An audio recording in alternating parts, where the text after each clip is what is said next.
شروع اللہ کا نام لے کر جو بڑا مہربان نہایت رحم والا ہے۔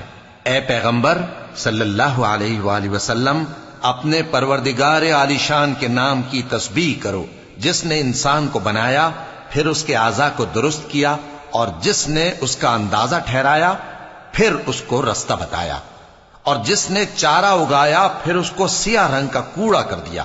اے نبی صلی اللہ علیہ وآلہ وسلم، ہم تمہیں پڑھا دیں گے، پھر تم فراموش نہ کرو گے، مگر جو اللہ چاہے۔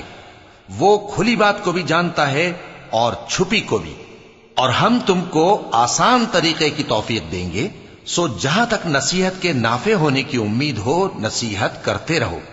جو خوف رکھتا ہے وہ تو نصیحت حاصل کرے گا، اور بے خوف بدبخت اس سے کترائے گا۔ جو بڑی تیز آگ میں داخل ہوگا، پھر وہاں نہ مرے گا اور نہ جیے گا۔